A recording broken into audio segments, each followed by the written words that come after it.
Hello, friends. If you're new, welcome. How about going down and tapping the subscribe button and hitting the bell so you won't miss out on any episodes. For my fans and subscribers, welcome back. I really do appreciate the patronage. Today's topic is going to be the influence of empires on religion, the granddaddy of them all, Rome. Let's go. The Roman Empire, which ruled all of Europe, the Middle East, and North Africa, started as a farming community in central Italy on the Tiber River. In 700 BCE, it and surrounding areas were inhabited by the Latins, but by 500 BCE, the Etruscans dominated. By encouraging surrounding tribes to help them oppose the Etruscans, the Latins ended up ruling central and southern Italy by 300 BCE. For the first 200 years of its existence, kings ruled Rome, after which it became a republic. In 47 BCE, a Roman general by the name of Julius Caesar transformed the republic into an empire, and his adopted son Augustus, also known as Octavius, became its first emperor. Augustus ushered in an age of growth that would last 2 centuries, known as the Pax Romana. In the 3rd century, Christianity became prominent under Constantine, 306 to 337 CE, and Theodosius, 347 to 395 CE, elevated it to a state religion. As in Greece, religion played an important part in daily life. Romans believed that the gods controlled their lives and spent a lot of time worshiping them. Jupiter was king of the gods and ruled with his wife Juno, the sky goddess.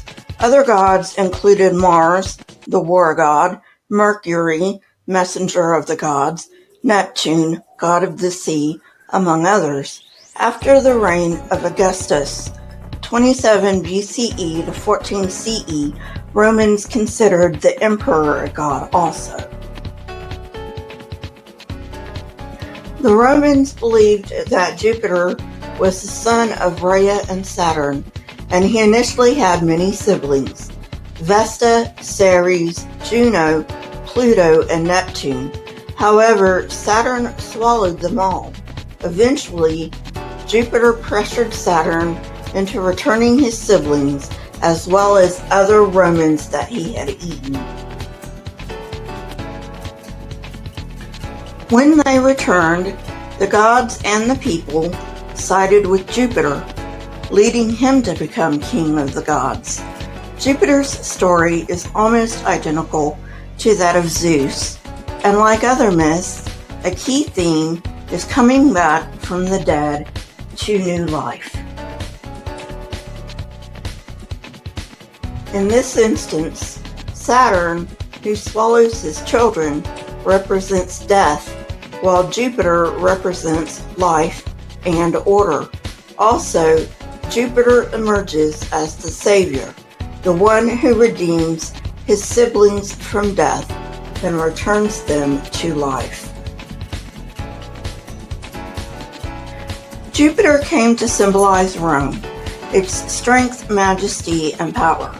From the Roman perspective, they were liberating other peoples and lands. In addition to Jupiter, Romans had another key savior who was Mithras. We will now turn to him.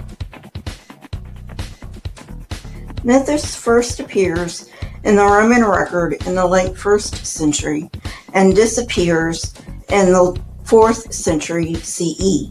Unlike for Zeus and Jupiter, we have no ancient source that preserves his mythology. So all we have are depictions on monuments and mentions in literary sources. Mithraea were places of worship, and both they and inscriptions appear in the 1st century CE. Even though the Mithraea are found in geographically distant and culturally unique areas, they form part of the same cult. Although the Roman version of Mithras is vague, we know that he was born from a rock. His temples show him hunting and killing a bull, after which he meets with the sun. The sun kneels before him. They shake hands and then eat the bull. Sun as in S-U-N. According to Roman mythology, Mithras is the sun god, a bull slayer, and savior of his cult followers. We don't know much about the beliefs that accompanied this basic myth because the histories of this cult have vanished, or we just haven't found them yet. Even though our knowledge of Mithraic doctrine is scarce, scholars posit that it incorporated much of the Persian god Mitra and conducted initiation rituals in caves. These rituals included sharing a communal meal and initiation centered around 7 stages of an astrological hierarchy.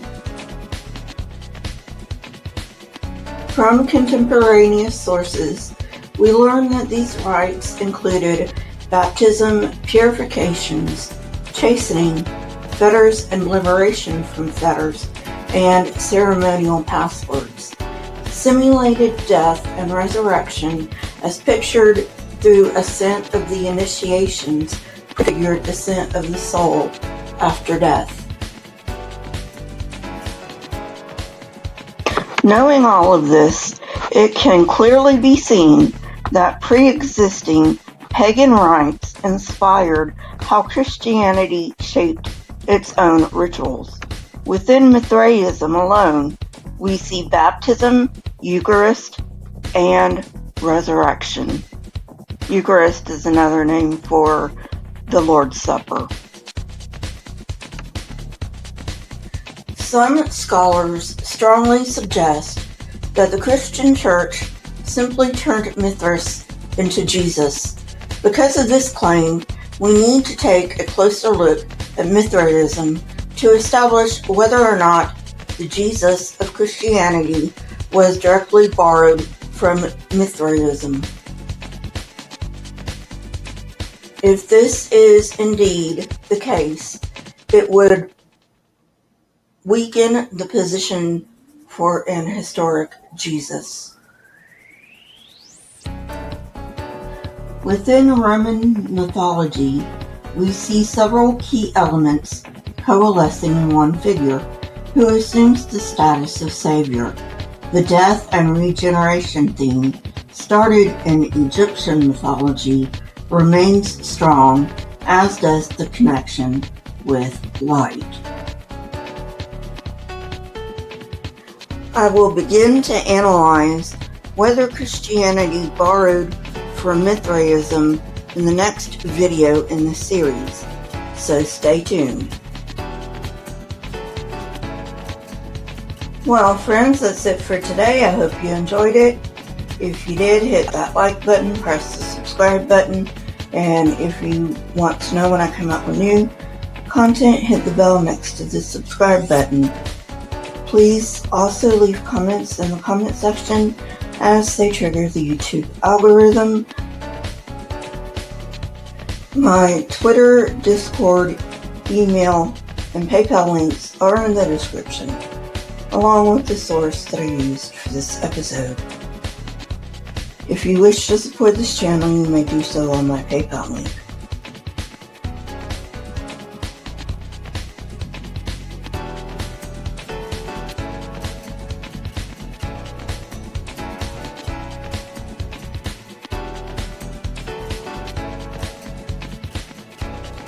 Keep learning and searching for truth.